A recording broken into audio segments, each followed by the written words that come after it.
Vedare tinokuchingamidzai zvekare kune chimwe chirongwa pano paZim Facebook Secrets and Confessions. Tadzoka zvekare nemamwe mamessages. Rekedzai tibva tapinda mumamessages edu atadzoka takakubatirai. Message yedu yekutanga yakamira sekudai so: hanzi makadi zvenyu mukoma, ndinokumbirawo kuti munge muchindiposterawo nyaya yangu makavigawo chitupa changu. So ndine imwewo hanzvadzi yangu atoriwo nemafollowers ake akawanda hake pafacebook. Isusu as a family akazosvika hake pakuti bloga mushure mekunge tamuudza kuti we were not approving of the things that she was doing on social media. The first time apo pandakatanga kuzivawo kuti ndo zvaanoita mukoma, this was after mukadzi wangu atumbusangana nevidhiyo racho achiita zvaainge achiita, achitamba zvinonyadzisira uye zvekare akangotoshama zvake, tingangoti ainge akashama. Mukoma ndakarwadziwa nekuda kwekuti hanzvadzi yangu uyu vabereki vedu vakashaika patainge tichiri vana vadiki. Inini sefirst born ndakabva ndazotongosiya chikoro ndokubva ndachizotangawo kushanda. Ndakatanga ndichiitawo zvekufudza mombe. Ipapo pandainge ndichifudza mombe mukoma ndaitobhadharwawo nemombe nembudzi, ndokusaka ndakazokwanisa kuita zvipfuwo zvakawanda. Ndikabva ndazobva kumusha ndichisiya vanengina vangu nehanzvadzi dzangu ndokubva ndazoenda ndikatanga kunoshanda kune rimwe prazi. Mushure mekunge ndashanda kuyakuya ndikabva ndazopinda hangu muHarare ndikatorawo license rangu ndikatanga kuita zvekudhiraivha. Vanengina vangu zvekare nehanzvadzi dzangu dzose ndakavavarira kuti vange vachienda kuchikoro because ndakazotanga kudhiraivha matrack, saka kamari ndainge ndava nako kamari kekuti ndinge ndichikwanisa kuvaendesa kuchikoro. Iye zvake mukoma akazoramba chikoro mushure mekunge apasa form 4 yake, saka akati apasa O level yake tikabva tati chiuya kunoku kuSouth Africa ndokubva auya kuno. Ipapo mukoma paakauya kuno kuSouth Africa, kana musikanzwa ainge asitomborina kana musikanzwa, but akabva azongotanga kungowiriranawo nevamwe vasikana and I was not in approval of her friends. Ndokubva achizotiza akabva kuprovince kwatainge tichigara. Ndikazongonzwa zvichinzi mwana ava kugara kuCape Town. Ndikati kuCape Town kure kwakadaro uko kwekuti kana uchida kuenda kumusha unotombofunga ruviri, wadii wadzoka kunoku kuJoburg, ndinokutsvakira hako basa, handisisina kukutsamwira. Akaramba mukoma akabva ati iye ainge awana basa pane imwe restaurant uye ainge achibhadharwa mari yakawanda chaizvo. Ndikabva ndati it is fine. Kubva zvakaenda kuCape Town akangodzokera kuZimbabwe only once achinotora passport. I think kuti pari zvino passport yake ainayo inenge yato expire because this was like a very long time ago. Mushure mekunge aenda kuCape Town munhuwo ainge ongotaurawo nesu, but taisaziva kuti munhu uyu paFacebook ainge ava kusashandisa ye first name ne surname, ainge ava kushandisawo manickname mukoma. By the time patakazoendawo paFacebook tava kushandisa nickname riya ratakazongozivawo mushure mekunge tatumidzirwawo mavideos aya ekuTikTok nekuti anenge aine username. We went there mukoma, ndakarwadziwa. Ndikatanga kufunga kuti mombe dzose idzo dzandaitengesa ndichizamawo kuti vanengina vangu vange vachikwanisawo kuenda kuchikoro. Iko zvino zvaava kuita ndezvipi?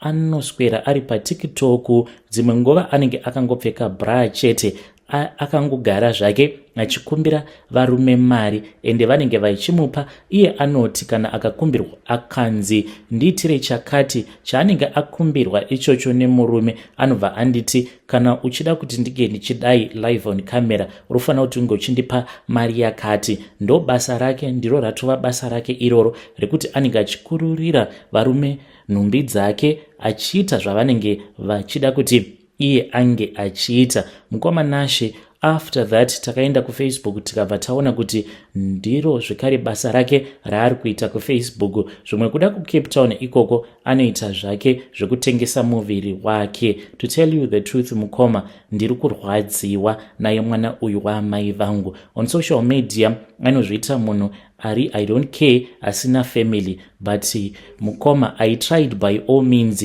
kuti ndinge ndichimubetsera. I tried to become like a father, like a mother to her. Ndinorwadziwa nemamwe macomments, mamwe andakaona akanyorwa mucomment section kuti unoita sekunge kwaunobva hakuna vanhu, yet we sacrificed for her to be where she is right now. But akazoti blogger because takazotumidzira mavideos acho iwawo mufamily group tava kumubvunza. Apa I am talking about the extended family. tikamuti izvezvi enda unodelita akaunti yako, ndochii ichocho? Because kana vana tinenge tava kutosvika kuti vanenge vava kutongoti kana vatete vachitamba vakashama on social media zvinoreva kuti zvinhu zviri right. Akabva atongoexita group ndokubva atibloka. Akatibloka mukoma one by one, she blocked all of us mukoma, and she exited magroups ose. Akabva ati inini ndava kuita zindoga, ndichaita zvangu ndega, mamusisiri hama dzangu because muri kuda kundiudzira zvekuita. Izvezvi kana ndikasiyana nesocial media iri kundibhadhara, hanzi pane kana one wenyu here anokwanisa kuya akandibhadharira rent? Ndikati iwe ndingazoremerwa nekukubhadharira rent ko kubva vabereki vedu zvavakashayika, uchiri kamwana kadiki kainge kachiri kupfeka manepi, iwewe ndichikuchinja manapkin, nhasi ndingazotadza kukubhadharira rent? Mukomanashi akabva ati it is fine, let me send you the quotation of the place where I am staying. Mukomanashi munhu ndokubva anditumidzira marentals ake aanobhadhara uye zvekare nemamwe mafees aanobhadhara, because kunzvimbo kwacho kwaanogara kunoratidza kuti kunogara vanhu vane mari dzavo. Ndikabva ndati it is okay, because ndakatoona kuti ndinge ndichikwanisa kubhadhara kana rendi yacho nebhill raakanditumidzira nekabasa kacho kandinoshanda, it will take me more than 4 months. Saka akabva anditi you see, ndokubva andibloka zvake. Apa ndainge ndatotsvaka rimwe line ndichirwadziwa ndichida kutaura naye. This is my own confession. Ndiri kurwadziwa mukomanashi. I just want to tell other people out there kuti avo vanenge vachinakidzwa vachiona vanhu vanenge vachiita zvekutamba vakashama online, kwamuri zvinenge zvichikufadzai, but their families they might be suffering. Seni zvangu mukoma, it is not an easy thing. Apa nevanhu vanenge vachindiziva, because kuchechiwo nditori bishop, zvinhu zvinondirwadza mumwoyo mangu kuti vanhu vanoti kudii pamusoro pangu vachiziva kuti hanzvadzi yangu iye anoita zvekutamba akashama paTikTok uye zvekare nepafacebook. Vedare ndo message iyo yandakatumidzirwa ichibva kuna mukoma vedu avo. Zvakangoma hazvo veduwe. I think it is something that no one talks about, kuti une relative yako anditi anoitawo izvozvo zvekutamba akashama pamasocial media, kuti iwewe how do you feel about it? Kana kuri kunzwa unenge uinewo hama yako inoitawo that type of content, kuti unongonzwa uchingonyara kuti content yacho content hayo imari zvayo, but it is morally wrong. You can come to my inbox, then you tell me, even though mukasatiudza kuti hama yenyu anenge ambori ani, it is fine. You can come to my inbox. Regedzai tibva taenda panyaya yedu inotevera.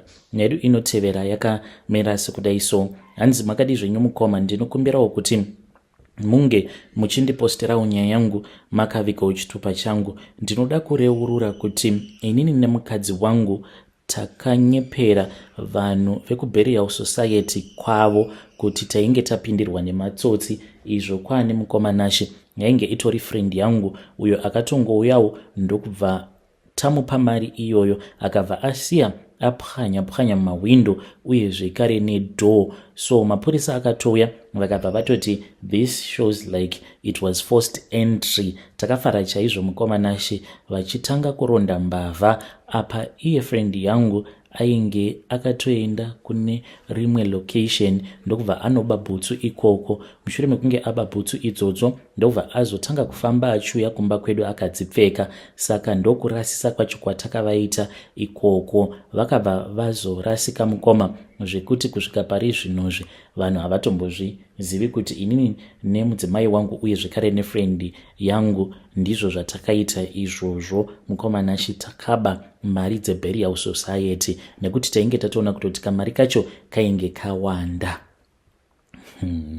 Vedare ndo message iyo yandakatumidzirwa ichibva kuna mukoma vedu avo. Zvakangoma hazvo veduwe.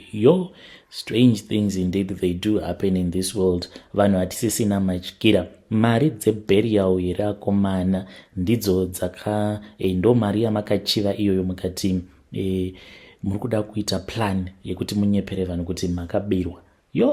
Pakaipa. Regedzai tibva taenda panyaya yedu inotevera. Nyaya yedu inotevera yakamira sekudai so. Hanzi makadi zvenyu mukoma, ndinokumbirawo kuti munge muchindiposterawo nyaya yangu makavigawo chitupa changu. So mukoma, zvakaitika ndezvekudai so. Nemurume wangu takanetsana, even though takazogadzirisana zvedu. So at that time mukoma pakatombofamba guwa rekuti ndiri muroyi, ndinoroya. Nekuda kwekuti murume wangu iye akazondifonera pakati pawo usiku achiti ainge andiona. Ndikati mandiona kopi? Akabva anditi uri muroyi iwe, ndakuona uri nyoka yapinda mumba megirlfriend yangu ukabva washanduka ukabva waita iwewe. Akazoti adzoka kumba mangwana acho ainge asingade kana kupinda mumba. Ndakamubvunza kuti why ainge asingade kupinda mumba. Akabva andiudza kuti paakaenda kunoona girlfriend. Ndikati mune girlfriend? Akabva anditi sorry mukadzi wangu because ndaiva negirlfriend but takazorambana. Ndikati ko chii chakaitika? Hanzi straight from work apo paakandinyepera kuti ainge achazoenda kunorara kuplot kwemurungu sezvo aingogara achindiudza izvo dzinenge dziri nhema. Ndokubva aenda kulocation uko kwainge kuchigara mukadzi wacho. So hanzi vakati vava kuda kunoita bonde ndo paakaona nyoka. Ndokubva ati nyoka paya. So vakati vava kuitsvaka nyoka iyoyo, hanzi ndo pavakakaruka vangoona kuti neniwo ndainge ndavamo muchimukuku imomo macho mainge muchigara girlfriend yacho. Ndokubva ndashanduka ndikabva ndaita nyoka, ndikabva ndanyangarika achizonondifonera. Mukoma nashe ndo zvandakaudzwa nemurume wangu izvozvo. Takanetsana kuita sekunge ndicharambwa, but mukoma inini handisi muroyi. Ndina kana dzimwe hope dzekuti dzandinorota dzekuti ndingati maybe ndiri muroyi. No, dzimwe nguva ndinokwanisa kutoita kana mwedzi wose pasitomborina kana kurota kana kuita sei. So I really do not understand kuti chii chakaitika ipapo because ndainge ndisitomborina kana fungidziro yekuti murume wangu iye anotondichita. And the way that it came out mukoma, to this very day I still do not understand. And iyewo murume ava kunditya zvisingaite. Anongoti kana akabuda pamba anenge achingondiitira mavideo calls uye zvekare nekunditextera achingondiudza kuti baby ndava pakati. Vedare ndo message iyo yandakatumidzirwa ichibva kuna vahanzvadzi vedu. Pakaipa. Hanzi murume wangu akandiona nichichinja kuita nyoka ari kumba kwegirlfriend. Strange things indeed they do happen in this world. Hanzi handitombonzwisisawo kuti chii chakaitikawo ipapo. Regedzai tibva taenda panyaya yedu inotevera. Nyaya yedu inotevera yakamira sekudai so. Hanzi makadi zvenyu mukoma, ndinokumbirawo kuti munge muchindiposterawo nyaya yanguwo makaviga chitupa changu. Ndauyawo pano ndiine confession yangu iyo yandiinayo. So mukoma, vatete vangu vakati vava kuda kunofa, ndipo pavakabva vazoti vainge vachida kundiona. Ndainge ndisingade kunovaona because taigara tichingonetsana navatete.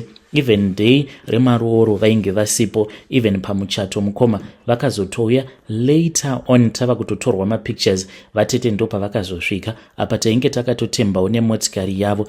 Anyway, vatete ava vakazoti varwara mukoma, ndo pavakaramba vachingoti uya kuno ndikuda kukuona. Apa nemurume tainge tigere zvedu muno muSouth Africa. Ndakazongoti let me go and see her. Ndakazoenda ndikanovaona mukoma nashe. Nerimwe zuva vakatuma vana vavo vakabva vati chimboendai kumashops kuda kumbotaura nemwana wehanzvadzi yangu. Murume wavo vakabva vamboti chimbobuda panze. Saka vatete vakabva vanditi the reason as to why vakazouya late pamuchato wangu, it was because vainge vachitozadzikisa mhiko dzekuti marriage yangu yaifanira kuti inge ichizoparara even 2 months after I had gotten married. Ndokubva vanditi ndiregererewo mwana wehanzvadzi yangu. It was because ndainge ndisingadi kuti unge uchizoroorwa nekuchata because pawainge uchiri mwana mudiki ndainge ndakaisa chituko pamusoro peupenyu hwako nekuti ndainge ndakavengana naamai vako. Saka ndakabva ndaisa chituko chekuti iwe unozviona sekunge wakangwara, zvino mwana wako uyu richazongoita hure remubhawa. So vakazotoshamisika ndava kutoroorwa vakaramwa kuuya kumarooro angu uye pavakazonzwa zvichinzi ndava kuchata vakashamisika, hanzi ndikadzokera zvekare kun'anga vakanopiwa mishonga. mhiko dzacho dzainge dziri dzekuti vaifanira kuti vange vachizouyawo pamuchato zuva rava kunorereka, ende zvechokwadi ndo zvakaitika. 2 days later vatete ava vakazoshaika, but vakabva vandikumbira vakabva vati please usazoudza amai vako kana kuti baba vako. Baba vakazoshaika mukoma, amai ndo vachiri vapenyu. Handizive kuti amai ndovaudza here kana kuti ndongoramba hangu ndakanyarara, sezvo ivo vatete vakati ndinokumbirawo kuti usazoudza baba vako kana kuti amai vako. Vedare ndo message iyo yandakatumidzirwa ichibva kuna vahanzvadzi vedu. Inini vahanzvadzi vedu ava ndakatongovaudza kuti mama vaudzei, because you do not know, maybe all your life she had been praying after you had been cursed by your auntie, kuti unofanira kuti unge uchizova hure rinongofamba richingotevedzera mabhawa. So just talk to her and tell her. Hameno kuti munopa wonawo sei Vedare. Rekedzai tiva taenda panyedu inotevera. Nyedu inotevera yakamira sekudai so. Hanzi makadi zvenyu mukoma, ndinokumbirawo kuti muge muchindiposterawo nyaya yangu makavikawo chitupa changu. Ndauyawo pano ndiine confession yangu iyo yandiinayo. Mukoma, murume wangu munhu wewo kuti anogara achindirova. Hama dzangu hadzitozvizivi, vanotofungidzira kuti I am living a very comfortable life. Ndakamborohwa mukoma zvekuti ndakatadza kana kudya for about 3 days. Shaya idzi dzainge dzichirwadza after ndapombwa nazvo zvibhakera. Mhosva yangu yainge iri yei, akabva kubasa akaneta, saka ndakabva ndatanga kubika. Ndokubva pazosvika shamwari yangu, ndokubva ndazoperekedza shamwari yangu. Ndichidzoka mukoma, ini ndainge ndichifungidzira kuti ndainge ndasiya ndakaseta plate panumber 2, but ndainge ndasiya stove iri panumber 5. Iye zvake ainge ari mumba, kunze kwekuti ange achingodzora stove mukoma akasiya sadza raya kusvika ratsva. Ndakangoti ndichingopinda mumba, munhu ndokubva atokiya door akabva atanga kundirova. So mukoma, I am in pain because of the way that my husbands mistreat me. Should I tell my relative kana kuti I should just hold on? Ndongozvidza kuti zvinowanikwa mumarriage izvi. Vedare ndo message iyo yandakatumidzirwa ichibva kuna vahanzvadzi vedu. Ngatizamei kuti tinge tichitaura navo vahanzvadzi vedu ava mucomment section. Zvino kana mukasataura munosvika pakuurawa vahanzvadzi. Ngatizamei kutaura navo mucomment section.